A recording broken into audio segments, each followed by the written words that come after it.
Então vamos entender um pouco por que os judeus não aceitam a ideia de Jesus Cristo como Filho de Deus.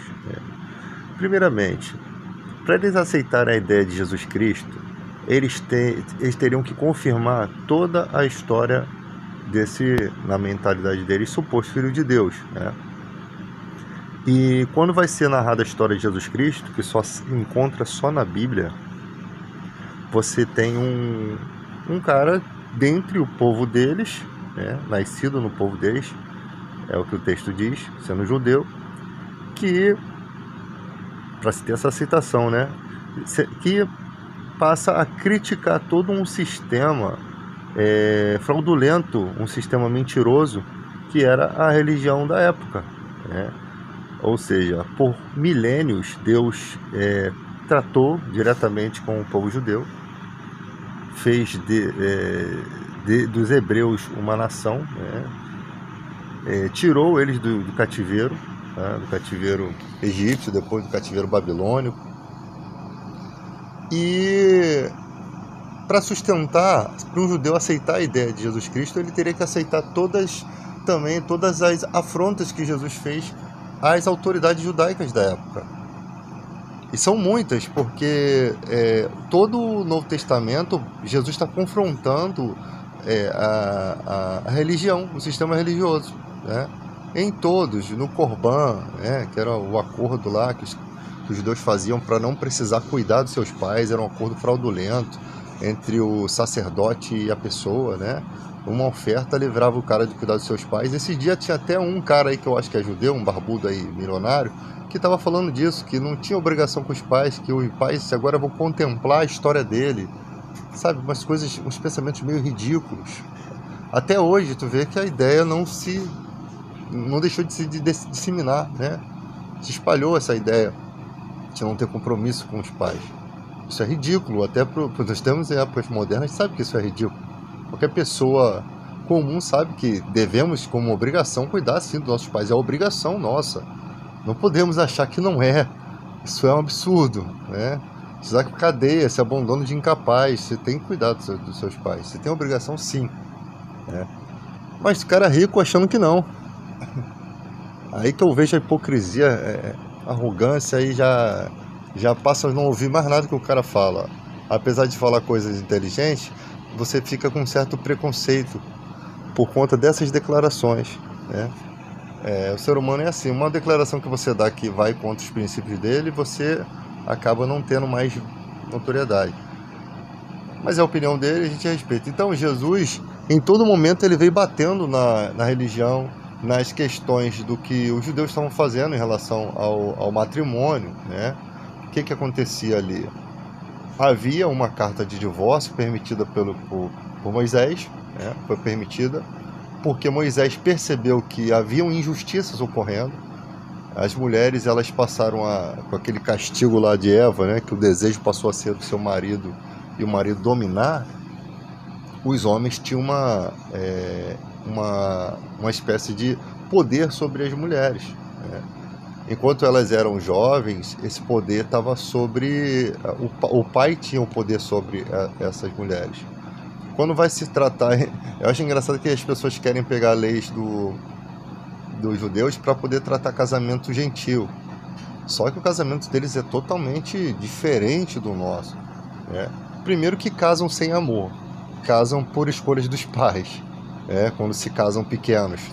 Um homem com 13 e menina com 12, por escolha dos seus pais, né? Então casam-se virgem. Então as exigências do casamento sobre o judaísmo é porque ele tem critérios que não são abordados no casamento de hoje, dos gentios, né? Da nossa sociedade e da sociedade que não era judaica na época de Jesus.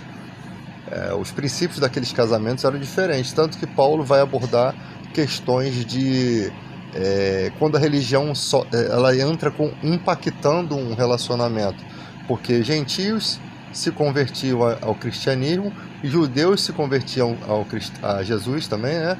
E às vezes um só do casal que se convertia e o outro decidia ir embora, porque não queria viver aquela religião, porque impactou a sua religiosidade, né? E aí a pessoa não quer mais viver. É como você for um cara hoje evangélico e você está casado com a sua mulher, você não é evangélico, você não tem religião, por exemplo. E aí do nada sua mulher vai para uma religião estranha, uma religião que faz coisas estranhas que estão trazendo perturbações para sua vida. E aí, como é que você convive com isso? E essas religiões estranhas, pode ser religião, qualquer religião pode trazer perturbação, dependendo do fanatismo da pessoa. E aí você não consegue viver um relacionamento, a pessoa vai e abandona. Aí Paulo fala, todavia o irmão que permaneceu, né, que não teve culpa, não está sujeito à servidão. Ou seja, a pessoa quis ir embora, ele está livre. Praticamente Paulo usa a Mishnah para dar um ensino rabínico, né? O que as pessoas não entendem, que no casamento judaico, o rabino ele está cuidando desse casamento. É diferente da sociedade não judaica, né? Você tem um problema no seu relacionamento, seu marido te espanca, você tem um problema, seu marido é homossexual, ou seu marido está fazendo coisas que não estão respeitando a sua integridade.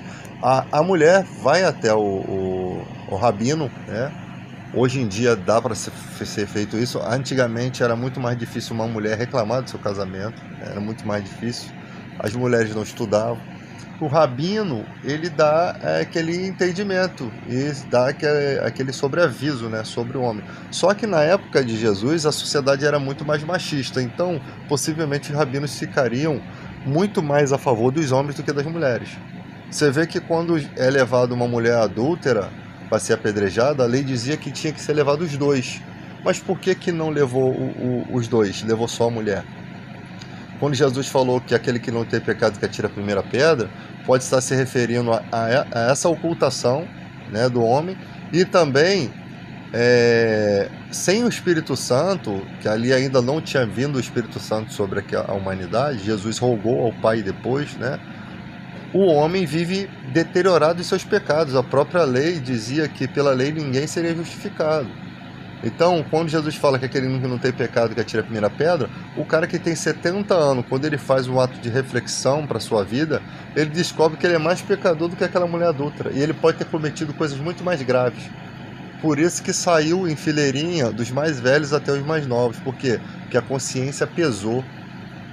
Então, você percebe que Jesus veio falando disso. E depois Jesus veio falando de questões que o judeu não acredita de fato, que são as questões de cunho espiritual. Jesus enviou 72 discípulos para expulsarem demônios no nome dele. Os discípulos falam que os demônios se submetiam à autoridade do nome de Jesus, voltaram felizes porque experimentaram os poderes do reino. E Jesus começa a mostrar um sistema que no Antigo Testamento você não encontra nenhum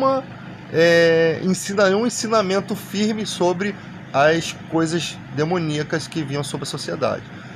Lucas 13:10, uma mulher encurvada de 18 anos tinha um espírito de enfermidade e fazia ela ficar corcunda. Jesus falou, não convinha soltar dessa prisão no dia de sábado essa filha de Abraão, a qual Satanás há 18 anos mantinha presa. Mas na mente do judaísmo, Satanás era Beelzebul, uma ideia que eles tinham sobre influências malignas que eles viam, mas não sabiam distinguir, e eles começavam a colocar nomes nas coisas, né? Tanto que você percebe que quando Jesus está expulsando demônios, criticaram ele dizendo que ele expulsava em nome de Beelzebul, maioral dos demônios.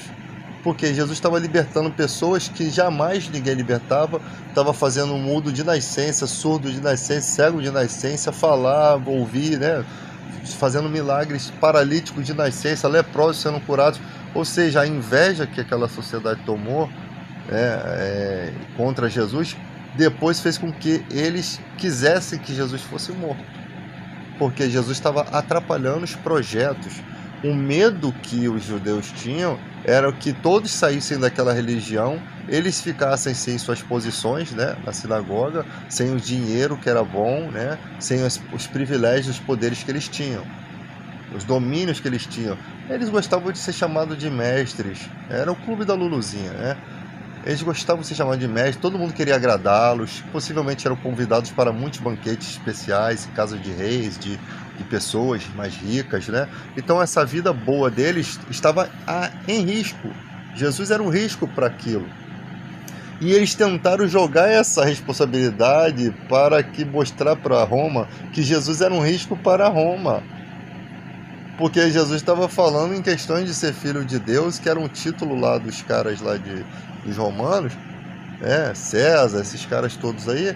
E Jesus diante deles, os caras perceberam que Jesus era como se fosse um louco na mentalidade deles, né? Porque ele não estava falando do reino daqui, ele estava falando de uma coisa celestial.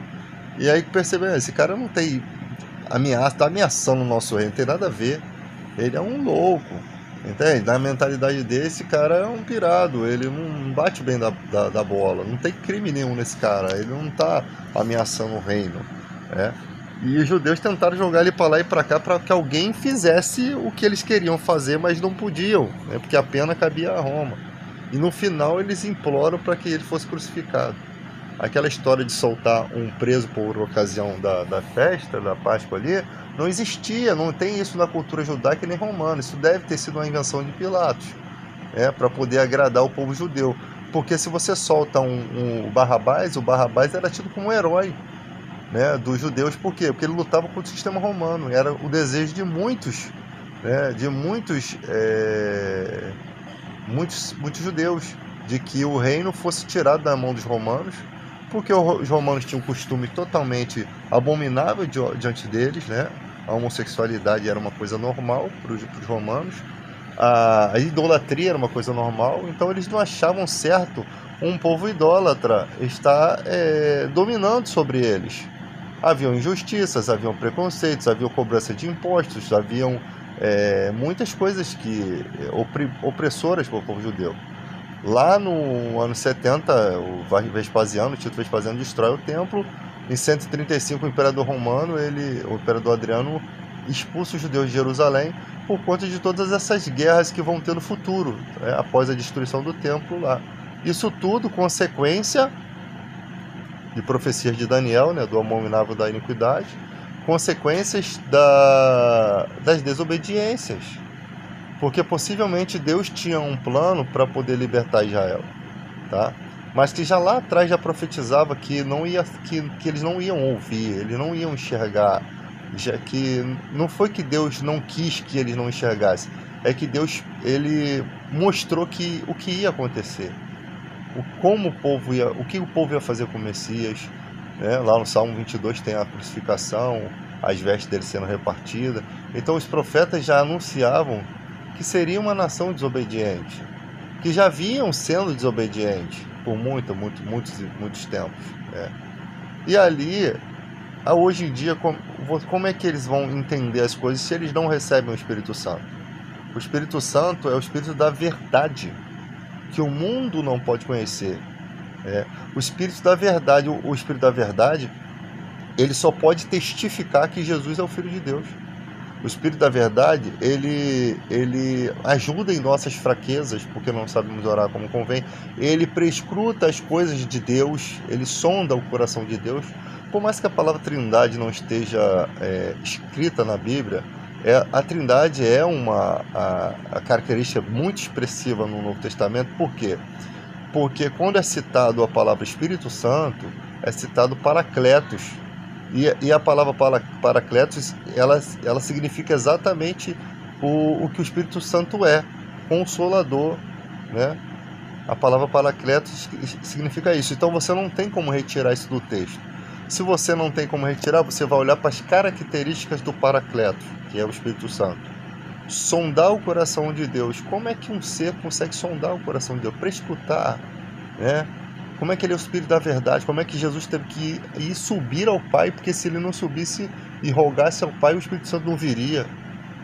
Como é que o Espírito Santo glorifica Jesus? Sabe? Então, são determinadas declarações que mostram que há, sim, um ser que muitas religiões tentam distorcer essa ideia, mas não tem, porque o texto é original. Você não tem como tirar a palavra Paracletos. Ela só significa aquilo, Consolador. E aí, com com os contextos expressos por Paulo, por Jesus, sobre a existência do Espírito Santo, o motivo pelo qual ele foi enviado à Terra, só você não aceitando o Novo Testamento que você consegue negar a Trindade. Então, os judeus não vão aceitar nada disso, ideias sobre demônio. Se você não aceita ideias sobre demônio, você não vai aceitar o Apocalipse, onde Satanás vai ser julgado, onde a besta, o falso profeta, vai ser lançado vivo no lago que arde, de fogo que arde em enxofre. Você não vai aceitar nem a ideia de condenação eterna, porque você vai ter que arrumar uma forma de destruir esses textos do Apocalipse. Aí os caras pegam, que o livro de Enoque, ele é uma mentira, que não sei o que. Eles pegam os argumentos que não tem nada a ver com o Novo Testamento. Você pode perceber que eles não conseguem atacar diretamente o Novo Testamento. Eles supõem que essa ideia do Apocalipse vem do livro de Enoque. Cara, Enoque, de que Enoque que eles estão falando? Porque teve um filho de Caim chamado Enoque, e tem um Enoque que foi arrebatado por Deus. Já vi gente falar da história desse Enoque que Deus arrebatou, que a Bíblia não diz nada sobre ele. A Bíblia só fala que ele agradou a Deus, ele é um dos descendentes de Adão e Eva, e de tal forma ele agradou a Deus que Deus o arrebatou. Ele não passa pela morte, ele é trasladado. Só ele e Elias passam pela morte assim, dessa forma. Então, não se entende que tipo de ideia que eles querem ter. Aí quando você vem para o Novo Testamento, é só lapada, Jesus falando dos espíritos imundos, demônios falando com Jesus, que conhece ele, eu sei que tu és o santo de Deus. Aí um demoniado que tinha força para quebrar cadeias de bronze, que se rasgava entre os cemitérios, que judeus nenhum passava por aquele lugar com medo, Jesus vai lá simplesmente e cura aquele homem. Aí você vê demônios indo para os porcos, pedindo para ir para os porcos sendo mortos. Aí Jesus dá um prejuízo naquele lugar, porque são 2.000 porcos mortos, né? Imagina o prejuízo de 2.000 porcos. O que aqueles caras vão fazer? Como é que eles vão explicar essa história para os donos daqueles porcos? Ou para a pessoa para a qual eles cuidavam, se era deles, talvez, não sei. Então, a situação é muito ruim para os judeus tentar deturpar o Novo Testamento. E outra coisa, diz que o reino de Jesus é eterno. O cristianismo, ele é eterno, ele não acaba, ele não vai acabar, porque ele é um reino que vai triunfar até o final, né? Ele vai triunfar até o fim. O reino de Cristo, ele vai triunfar até o final. E isso é uma verdade no dia de hoje. Olha a quantidade de pessoas que conhecem a Jesus e que seguem a Jesus, seja no catolicismo, seja no cristianismo dos nós crentes, né? Então, a quantidade de pessoas que vão passar por esse reino, vão entrar, é muito grande. E isso do século XXI que nós estamos, né? Então, olha quanto tempo de história. Houve uma época muito sombria, muito oculta em relação às ideias da Bíblia. Então sempre as pessoas falam assim, o catolicismo lá atrás matou pessoas, fez isso, fez aquilo. Vocês têm que entender que era uma época muito primitiva, uma época que os homens em 1500 os homens não tomavam nem banho, né? O sabonete foi inventado pelos Estados Unidos para dar cheiro. As pessoas não tinham ideia de higiene. A gripe espanhola matou médicos, matou o presidente da república de um país porque eles não entendiam nem sobre vírus. Então vai voltando essas épocas, isso para cá, hein? Você vai entender que a sociedade ela é totalmente chucra, leiga, não entendia nada. Os médicos, se você vai ver um livro de medicina antiga, é uma piada. Junta um pedaço de pau com um pedaço de pouco de terra e diz que aquilo faz bem para dor de cabeça. Era uma coisa meio mística, né? Os dentistas cuidavam das pessoas, eram os barbeiros, né? E dentistas eram os médicos da época. Então você vai ver muita injustiça, por quê? Porque a Bíblia ela só foi mantida. As pessoas não tinham ideia das características. Dizem que o Martim Lutero acreditava que soltar pum expulsava demônios. Isso algumas pessoas dizem lá que tem isso na história, depois tem que pesquisar isso. Então, as ideias daqueles homens eram totalmente infantis. Só que nos anos de... eu não sei quando é que acho que de 50, a década de 50 aqui no Brasil, para cá, a gente foi tendo ideia de questões bíblicas, né? E aí você chega no século XXI e as pessoas conseguem por si só ler a Bíblia, entender algumas coisas. A Bíblia ela tem capítulos e versículos separados, você tem pessoas que ministram sobre isso. Uma situação totalmente diferente daquela época. E ainda temos o Espírito Santo e ainda assim nós temos essa sujeirada toda nos dias de hoje. Corrupção nas igrejas, pessoas que tentam ganhar dinheiro por meio da fé, pessoas que não querem trabalhar, querem se beneficiar porque têm algum conhecimento bíblico, estudam teologia com a teologia sistemática para poder tirar dinheiro do povo. Então o problema está no homem, não está na Bíblia, não está nos ensinamentos. O problema está na falta de caráter do ser humano. O ser humano que faz isso. Infelizmente, em todas as épocas teve pessoas desse tipo e não poderíamos esperar que não haveriam preguiçosos também na nossa época.